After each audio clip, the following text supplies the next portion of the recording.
Hello दोस्तों, मैं हूं आपका होस्ट एंड दोस्त विनोद कुमार कुशवाहा। और आज के इस वीडियो में हम सुपरमैन लूज टीवी सीरीज के सीजन 2 के एपिसोड नंबर 14 की कहानी को आपके सामने एक्सप्लेन करने वाले हैं।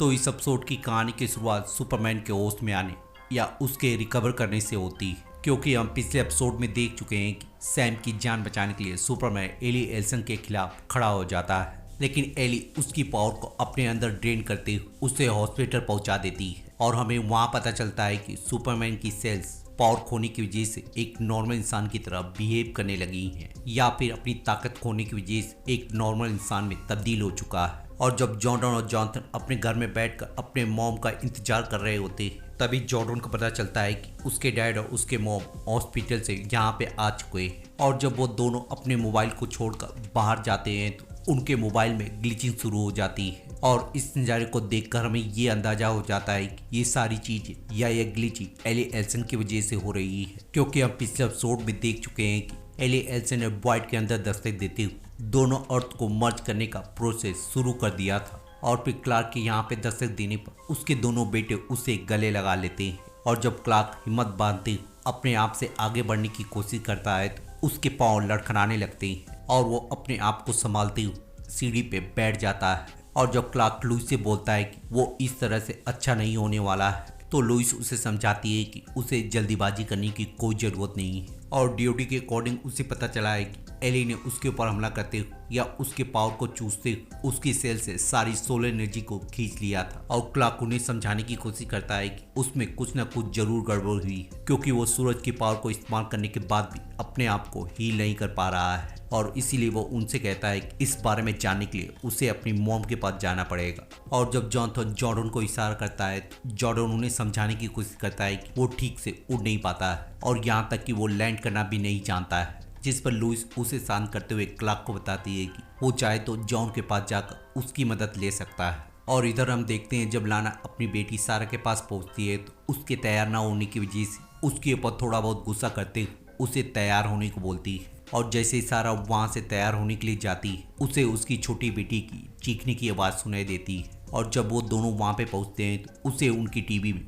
ग्लिचिंग के साथ साथ उन्हें वही स्पीच सुनाई देती है जहाँ एली एल्सन अपने लोगों को बता रही होती है कि वो लोग बहुत ही जल्द दूसरी दुनिया के लोगों से मर्ज होने वाले हैं। और इधर हम किसी को देखते हैं कि अपने लैपटॉप में ग्लिचिंग होने की वजह से या फ्रीज होने की वजह से वो अपने आर्टिकल को नहीं लिख पा रही होती है और इसी वजह से वो बहुत ज़्यादा परेशान हो रही होती है। लेकिन जब लुइस लेन वहाँ पे आती है तो वो उससे सुपरमैन के बारे में पूछती है, लेकिन लुइस उसे सुपरमैन के बारे में कुछ ज़्यादा नहीं बताती। और जब क्रिसी उसे समझाते हुए एली और सुपरमैन की फाइट और उसकी सच्चाई के बारे में सबको बताने को बोलती है तो लुइस उसे समझाने की कोशिश करती है कि उसके इस सच की वजह से सब जगह पे पैनिक हो जाएगा, जिस पर क्रिसी उसे समझाती है कि उनका काम सिर्फ सच लिखना है, ना कि इस बात पे ध्यान देना है कि उस सच की वजह से कितने लोग अपना डिसीजन क्या लेते हैं। और जैसे ही आर्टिकल लिखने की बात करती है उसका लैपटॉप फिर से ग्लिचिंग करने लगता है। और जब लुइस लेन उस नज़ारे को देखती है तो उन दोनों को सारी चीज़ें सब समझ में आ जाती है। और इधर हम देखते हैं कि नेटली और जॉन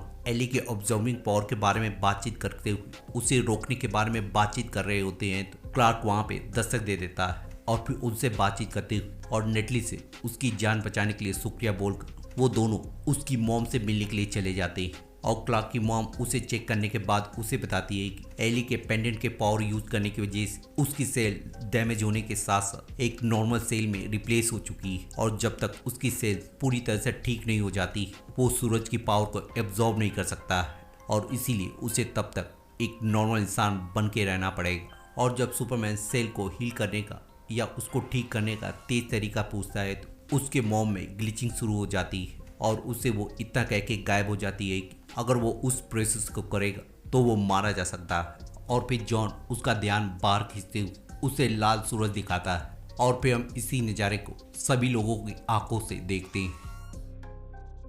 और अंत में पता चलता है कि एली एल्सन मस्जिद के बहुत ज़्यादा करीब आ चुकी है और इस धरती पे एक ही जगह पे दो सूरज आ चुके हैं और जॉन और क्लार्क इस नज़ारे को देखकर या आने वाले खतरे के बारे में सोचते पूरी तरह से सख्ते में आ जाते और इधर सैम लुइस को आके बताता है कि उसे सैटेलाइट डेटा से कुछ भी हासिल नहीं हुआ है। और जब वो दोनों एली एल्सन के बारे में बातचीत कर रहे होते हैं, क्लार्क और जॉन वहाँ पे दस्तक दे देते हैं और उनके पूछने पर वो उन्हें बता देता है कि उसकी मॉम इस बारे में कुछ नहीं कर सकती और उसकी पावर आने में कई हफ्ते या महीने लग सकते हैं। तो जॉर्डन उनसे पूछता है कि एली एल्सन जीत चुकी या फिर हमारा खेल खत्म हो चुका है। तो जॉन उसे समझाते हुए बताता है कि उन्हें सबसे पहले स्टेप के बारे में सोचना है और ये पता लगाना है कि आखिर ये लाल सूरज क्या माजरा है। और सैम उसकी इस बात को सुनने के बाद उसे सारी चीज़ें प्रोवाइड करने को बोलता है। और जब वो दोनों जा रहे होते हैं तो लुइस लेन उन्हें रोकते हुए बताती है कि क्रिसी लाना के पास पहुंचकर उसे सारी सच्चाई बताने वाली है और उसके बाद अपने आर्टिकल को वो पब्लिक कर देगी,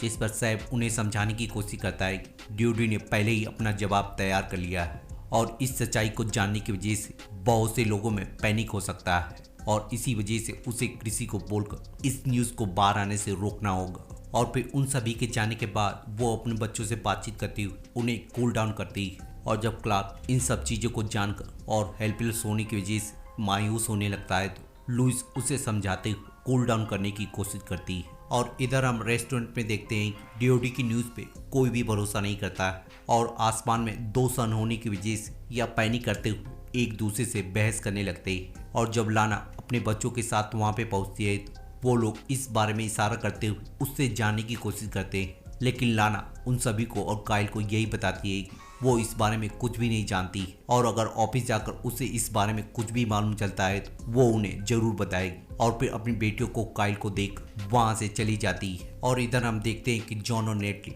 रिसर्च करने के लिए आसमान में पहुँच जाते हैं और वहाँ पे पहुँचने पर उन्हें बताते हैं कि स्क्वायर सन या रेड सन की एनर्जी बहुत तेजी से बढ़ रही है और बिजारो वर्ल्ड का सन फेस शिफ्टिंग करते हुए अपने सूरज से मर्ज करने की कोशिश कर रहा है या उसकी तरफ आगे बढ़ रहा है। और अगर वो इस तेजी से बढ़ता रहा तो वो लोग इस चीज़ को रोकने के लिए कुछ भी नहीं कर पाएंगे। और जब क्लार्क इस चीज़ से निराश होकर जाने लगता है तो सैम उसे रोकते हुए बताता है कि उसमें उसकी कोई गलती नहीं है और अगर उसने कोई गलती की तो उसने सिर्फ उसकी जान बचाई है। जिस पर क्लार्क उसे जवाब देता है कि किसी की जान बचाना कोई गलती नहीं है और अगर वो अपने हो तो बिल्कुल नहीं है। और इधर क्रिसी लाना के पास पहुंचकर उसे ये बताती है कि जो न्यूज़ टीवी में चल रही है वो बिल्कुल सच नहीं है। तो लाना इस बात को जानने के बाद उससे पूछती है कि क्या वो इस चीज़ को प्रूव कर सकती है। तो लुइस लेन दस्तक देते हुए उसे बताती है कि वो दोनों इस चीज़ को प्रूव कर सकते हैं। और फिर दोनों उससे बातचीत करते हुए एली एल्सन के मर्जर के बारे में और करंट सिचुएशन के बारे में उसे समझा देते हैं और उसे ये भी बताते हैं कि एली और सुपरमैन की फाइट हुई थी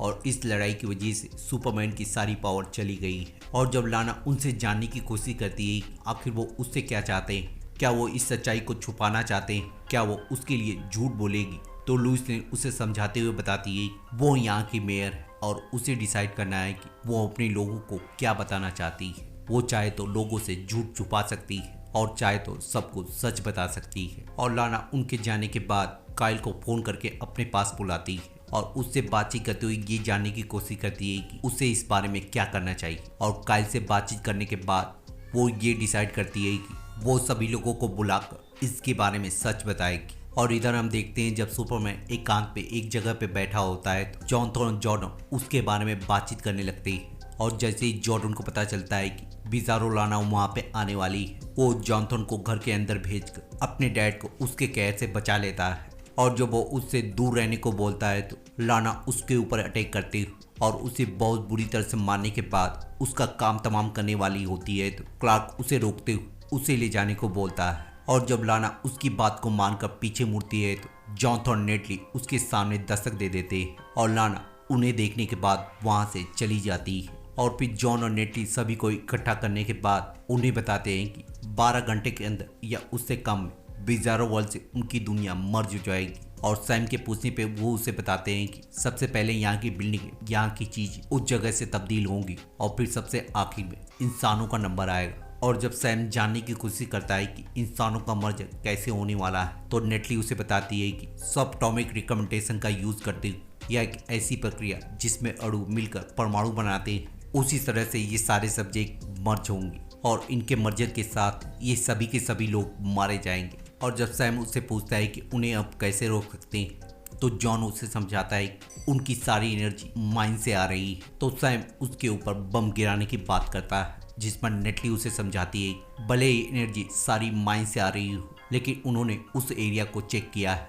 लेकिन वहाँ पे ऐसा कुछ भी नहीं है जो एली के पावर को मैच कर सके। जिस पर क्लार्क उन्हें बताता है वो पोर्टल के अदर साइड पे, और क्लार्क उन्हें समझाता है कि वो पोर्टल के शून्य में जाकर और मेरी ताकत का यूज करते हुए दोनों डायमेंशन को खींचते हुए एक करने की कोशिश कर रही है। और इस बात को जानने के बाद जॉन और नेटली डिसाइड करते हैं कि वो लोग उस पोर्टल के पार जाकर उसे रोकने की कोशिश करेंगे। और फिर उनके जाने के बाद हम देखते हैं कि लुइस जॉर्डन को समझाने की कोशिश करती है कि इसमें उसकी कोई भी गलती नहीं है, जिस पर जॉर्डन उसे समझाने की कोशिश करता है वो लोग मरते मरते बचे और वो उसके ऊपर काबू पाते हुए डैड का भी काम तमाम करने वाली थी। जिस पर लुइस उससे बातचीत करते और उसे ये समझा के शांत कर देती है कि ये उसका जॉब नहीं है कि वो अपने डैड को उन शक्तियों से प्रोटेक्ट करे, ये उनका काम है। और जब जॉर्डन उससे पूछता है कि अगर लाना फिर से आती है तो उसे कौन रोकेगा और हम डैड को कैसे प्रोटेक्ट करेंगे, लेकिन लुइस लेन के पास इसका कोई जवाब नहीं होता है। और फिर क्लार्क के पास जाकर उसे समझाने की कोशिश करती है कि एली के इस कांड की वजह से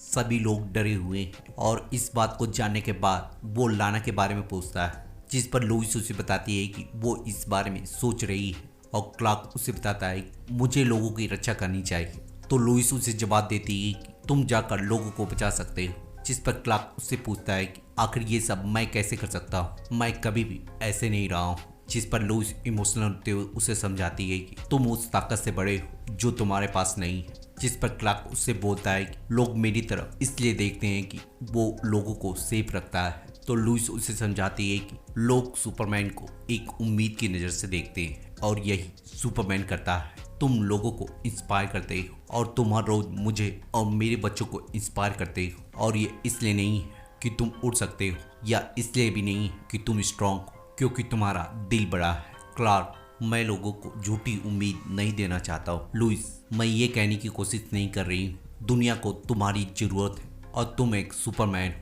और तुम्हें सुपरमैन बनना होगा। और इधर हम देखते हैं कि सभी लोगों को गैदर करने के बाद लाना उन्हें सारी सच्चाई बता देती है, लेकिन वो सभी लोग लाना की बात को बिल्कुल विश्वास नहीं करते और पुराना मेयर उसकी इस बात पे बहस करने लगता है। और जब इसी वजह से उसकी और काइल की भिड़ंत होने लगती है तो सुपरमैन वहाँ पे आ जाता है और उसे देखने के साथ सभी लोग शांत हो जाते हैं। और वो लाना के पास जाकर सभी लोगों को बताता है कि लाना सच बोल रही है और उन्हें मोटिवेट करते हुए बताता है कि उसने देखा है कि पिछले साल उन्होंने क्या किया था और वो लोग इस बार भी इस चीज़ का सामना कर सकते हैं। और फिर अपनी स्पीच देने के बाद मेयर लाना को आगे कर देता है और लाना उन्हें समझाने की कोशिश करती है कि वो लोग अपने घर में जाकर अपनी फैमिली के पास रह सकते हैं और अगर उन्हें किसी पे भी डाउट होता है तो वो उसे बता सकते हैं और हम सभी लोग मिलकर और एक दूसरे का साथ देते हुए इस जंग को जीत सकते हैं। और इधर हम देखते हैं जब नेटली जॉन के सूट को तैयार कर लेती है तो जॉन उसके सूट को एक्टिवेट करते हुए लॉक कर देता है और उसे जाने से पहले ये कहता है कि वो उसे इस मौत के मुंह में नहीं भेज सकता है और उसे जाने से पहले ये वादा करता है कि वो इस बार अपने वादे को या उसके पास दोबारा आने के वादे को जरूर पूरा करेगा। और फिर उससे गुड बाय करते हुए माइंस के अंदर दस्तक दे देता है और जहाँ नेटली उसको मॉनिटर कर रही होती है वहीं जॉन थोड़ी बहुत मुश्किलें झेलने के बाद वॉइड के अंदर या पोर्टल के दूसरी ओर चला जाता है और जब मुड़ कर देखता है तो एली दोनों दुनियाओं को मर्ज करने की या एक दूसरे को खींचकर मर्ज करने की कोशिश कर रही होती है। और जब जॉन अपने मिसाइल को उसके ऊपर दागता है तो वो उसके मिसाइल के ब्लास्ट को एब्जॉर्ब करते हुए अपने अंदर सोख लेती है और फिर उसके ऊपर हमला करते हुए उसे दूर फेंक देती है और उसके दूर फेंकने के साथ नेटली का उससे संपर्क टूट जाता है। और इधर हम देखते हैं जब लाना काइल से गुड बाय करने के बाद स्कूल के अंदर जाती है तो बिजारो लाना और बिजारो जॉनथन वहाँ पे दस्तक दे देते हैं और जब जॉर्डन और सारा एक दूसरे से बातचीत कर रही होती मेयर लाना अंदर घुसते हुए उन दोनों को बातचीत करते हुए देख लेती है और जॉर्डन इशारा करते हुए उसे बताता है कि उसने अपने बारे में कुछ नहीं बताया है। लेकिन जब बिजारो लाना वहाँ पे दस्तक देती है तो जॉर्डन को ना चाहते हुए भी अपनी लाल आंखें उसे दिखानी पड़ती है और फिर उन दोनों को वहाँ से जाने को बोल देता है और उनके जाने के साथ बिजारो लाना और जॉर्डन का रीमैच शुरू हो जाता है। और इधर हम देखते हैं कि बिजारो जॉन हॉल में दस्तक देती हुई और सुपरमैन से थोड़ी बहुत बातचीत करने के बाद उसके ऊपर हमला बोल देता है।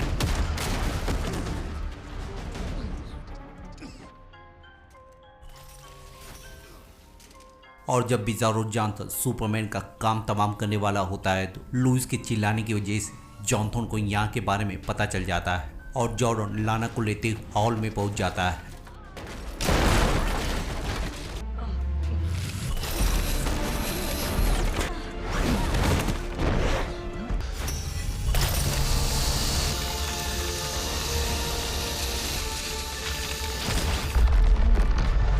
लेकिन बिजारो जॉनथन और बिजारो लाना एक साथ मिलकर जॉर्डन की हालत को खराब करने लगते हैं और जब वो दोनों मिलकर जॉर्डन का काम तमाम करने वाले होते नेटली वहां पहुंच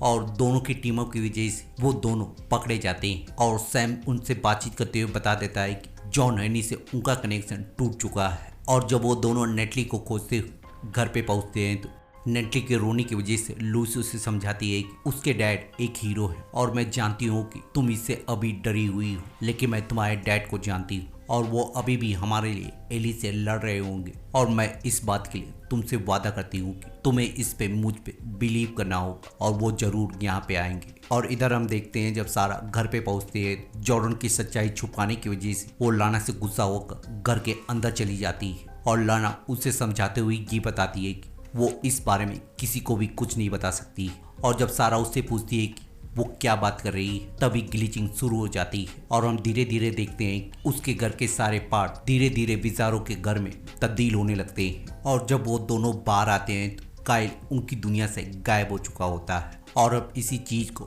पूरे शहर में और कृषि के ऑफिस में भी देखते हैं और फिर सुपरमैन के घर के नज़ारे को दिखाकर वहाँ की भी सारी चीजें बदलने लगती हैं। और जब लुइस उससे पूछती है कि उनके घर को क्या हो रहा है तो क्लार्क उन्हें जवाब देता है ये उनका घर नहीं, ये बिजारो वर्ल्ड के सुपरमैन का घर है। और इधर हम सुनने में देखते हैं कि एली दोनों अर्थ को खींचते मर्जर के बहुत ज़्यादा करीब ला चुकी है और उसके हंसी के साथ ये एपिसोड यहीं पे ख़त्म हो जाता है। तो इस वीडियो को ख़त्म करने से पहले आपसे हम ये जानना चाहते हैं कि क्या आप इस सीरीज़ के पूरे सीज़न का रिकेप चाहते हैं और अगर इस सीज़न का आपको क्विक रिकेप चाहिए तो आप कमेंट बॉक्स में लिखकर हमें बता सकते हैं। तो इस वीडियो में इतना ही, मिलते हैं किसी और वीडियो में किसी और टीवी सीरीज़ को एक्सप्लेन करते हुए, तब तक के लिए शुक्रिया।